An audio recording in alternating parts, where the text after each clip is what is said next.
There is a sermon that I want you to go and listen to this evening or tomorrow morning. It was a sermon that was delivered by Billy Graham in Chicago, the United States in 1971. Who is Jesus? He's one of the most powerful sermons that I've ever heard preached by man. Who is Jesus? Some say he was the Son of God, Billy Graham says. Some say that he was a god. Some say that he was a madman. Some say that he was a charlatan. But who is Jesus? Who is he? Who is he? That 2,000 years down the line, you are here congregating and praying in his name. Who is he? You never met him. He was a Jew who, according to the Bible, never traveled for more than 50 kilometers. He was in Nazareth, he was in Bethlehem, he was in Jericho, he was around Galilee. He did not have internet, he did not have Instagram, he did not have WhatsApp, no phone. But today you hear, you say that he has taken your life. Who is he? Why are we here dancing to him, dancing to his tune? Who was he? He only preached for 3 years. The 18 years between age 12 and 30, we do not know where he was. Who is he? Who is he?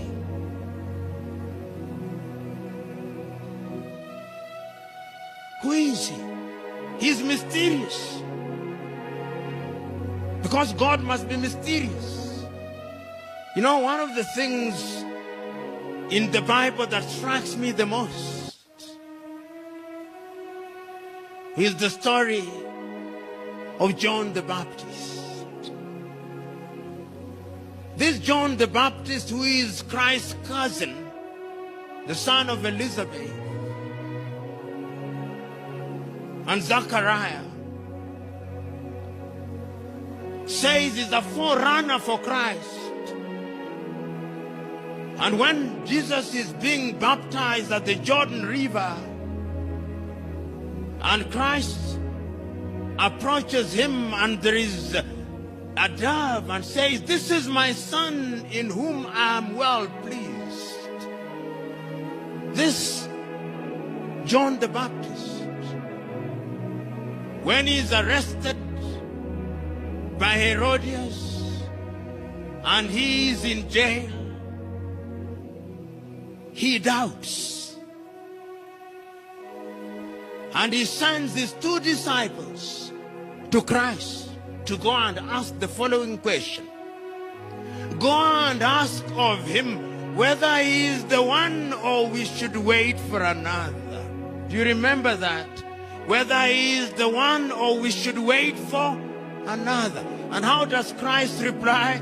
Go and tell him that the blind are seeing, that the lame are walking, that the lepers are clean, and that the message is being preached to the whole world. After that, we are not told what happens. John's head is cut and given to Salome. That is John, who saw him, who baptized him. You, ulimuona Yesu wewe?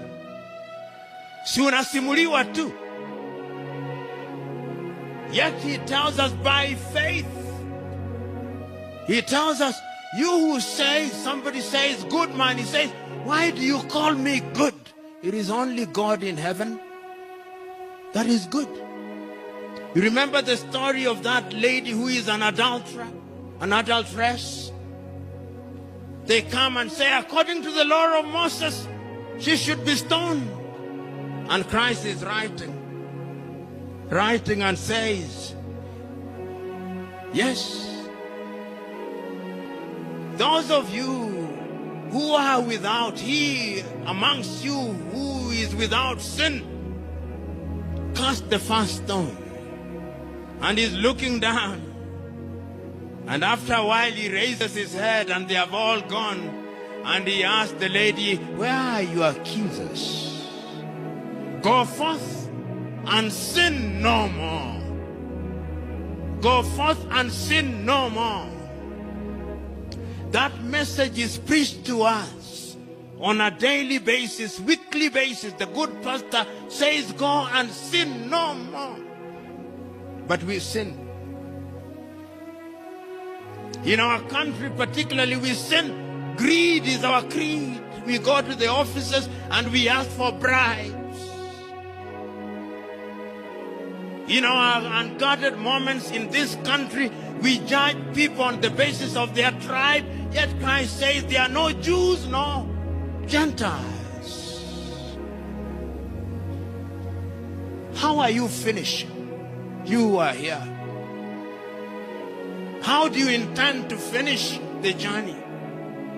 Are you a Sunday Christian who repeats the words of the Lord's Prayer and the Nicene Creed and the prayer of St. Chrysostom as if you are a robot?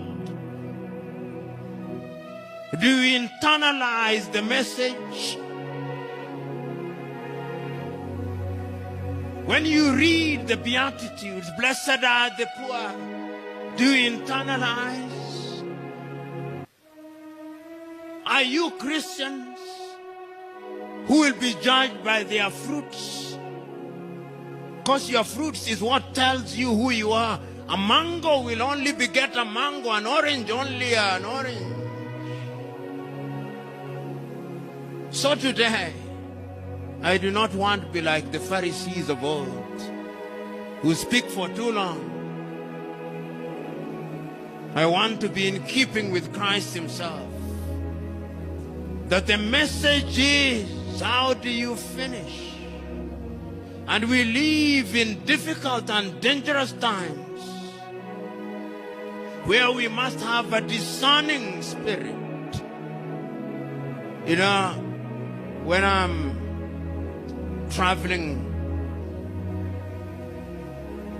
to Nakuru, I count the number of churches, church buildings. They have even run short of names now. Helicopter or something.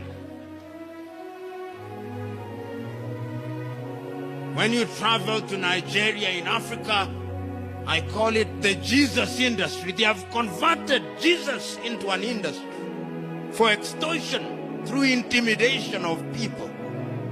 That is not the Church of Christ. That is how I understand Christ's message, that many are called but few are chosen. That is how I understand Paul's letter to Timothy, that in the last day there shall be forms of Christianity, and there are those forms of Christianity. They have made prediction. The Millerites said that the world would end in 1844. It did not. Why were they saying it? Yet the Christ himself says, of the last days, not even the sun knows. Is hidden even to the sun. And he warns us, yet we are tunaambiwa hatuambiliki. Tunaambiwa hatuambiliki. Tunaonywa hivi kwamba siku za mwisho wataibuka watu tu, watafanya miujiza, watajiita Kristo, na hata watawahadaa na kuwadanganya wale ambao wameteuliwa. Lakini bado tumepumbazwa hivi. Tumepumbazwa tu. Tumekuwa ni wapumbavu. Na kuna tofauti ya upumbavu na ujinga. Mjinga akielezwa ataerevuka, anaweza kuerevushwa. Lakini mpumbavu amepumbaa. Upumbavu ni kama ufupi na urefu, alivyosema Mwalimu Nyerere. Mjinga akipata ujumbe mwafaka anaerevuka. Sasa ule ujinga umetoka, lakini mpumbavu hata ukimweleza haambiliki.